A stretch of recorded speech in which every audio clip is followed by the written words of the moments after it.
और एक साथ बांस काटने जाया करते थे। हमें जंगल की निचली ओर जाना चाहिए। वहां बहुत सारे बड़े बड़े बांस के पेड़ हैं, लेकिन वहां जाने के लिए हमें नदी पार करना होगा। पर अगर आते वक्त नदी में बहाव ज्यादा रहा तो हम लौटेंगे कैसे?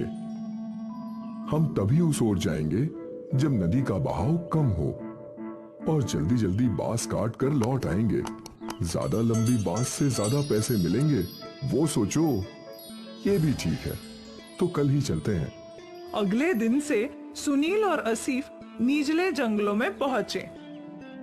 यहाँ कितने मोटे मोटे बांस हैं और लंबे भी। व्यापारी इनके बहुत अच्छे दाम देंगे। हाँ। उम्दा बांस पाकर दोनों बहुत खुश थे। वे लोग उन बांस को अपने गांव ले आए। वाह वाह, बहुत दिनों बाद ऐसे बांस देखे हैं। अब इनके दाम भी अच्छे लगाना। हाँ हाँ, एक बांस के 200 रुपए। तुम दोनों 5 बांस लाए हो, इनके हुए 1000। 1000 पाकर दोनों बहुत खुश थे। वो पैसे दोनों ने आपस में बांट लिए। रोज छोटे छोटे बांस से बस 300 रुपए की कमाई होती थी, आज 500 रुपए की। अब तो हम जंगल के निचले हिस्से में जाया करेंगे। हाँ।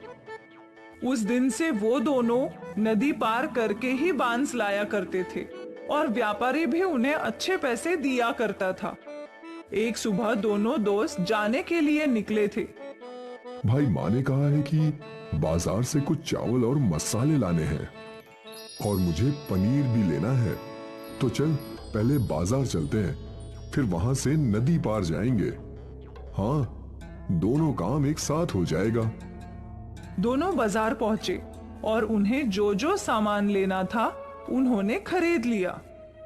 देख दोस्त, कितना ताजा पनीर मिला है। आज रात तो मेरी दावत है, मैं भी आऊंगा खाने। आ ना, तुझे कभी मना किया है क्या?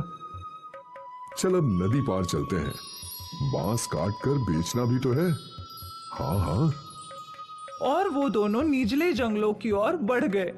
हमेशा की तरह उन दोनों ने नदी पार की और फिर जंगल में पहुंच गए और बांस काटने लगे। लेकिन अचानक बरसात शुरू हो गई। हमें घर लौटना चाहिए, नदी में पानी बढ़ने लगेगा। हाँ, बस ये एक बांस और काट लेते हैं। हाँ। बरसात और तेज हो गई। कुछ ही देर में उनका बांस कट गया और वो लोग बांसों को इकट्ठा करके नदी के रास्ते बढ़ने लगे। पर नदी में तूफान था। नदी में पानी बहुत ज्यादा है दोस्त। इतने उफान में नदी पार करना सुरक्षित नहीं है। हाँ, हम कुछ देर जंगल में इंतजार करते हैं। हाँ, उस ओर जो गुफा है वहीं इंतजार कर लेते हैं। दोनों गुफा की ओर गए। गुफा में पहले से कुछ सूखी लकड़ियां थी। इनको जला देता हूँ, थोड़ी गर्मी रहेगी। आसिफ ने जो सामान खरीदा था उसमें माचिस भी था। आसिफ ने उन सूखी लकड़ियों को आग लगा दी और दोनों दोस्त आग सेकने लगे। बहुत भूख लगी है यार, मुझे भी। सुन, हम कुछ बना लेते हैं। वैसे भी थोड़ा बहुत राशन तो हमारे पास है ही, पर हम कैसे बनाएंगे? हमारे पास बर्तन तो नहीं है। तभी आसिफ का ध्यान बांस पर गया।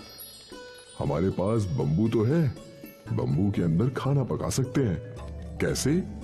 तुमने बम्बू बिरयानी नहीं सुनी?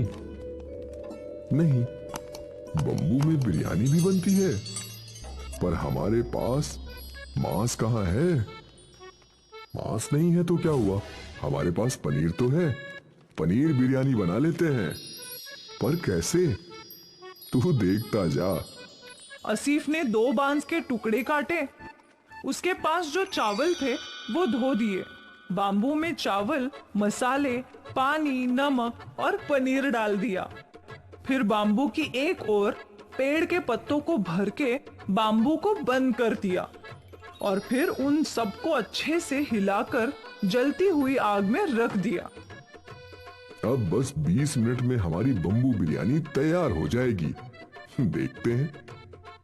बाम्बू आग में अच्छे से सेकने लगे और जब बाम्बू पूरी तरीके से जल गए तो बहुत ही सौंधी सुगंध गुफा में फैल गई। लगता है बिरयानी तैयार हो गई है दोस्त।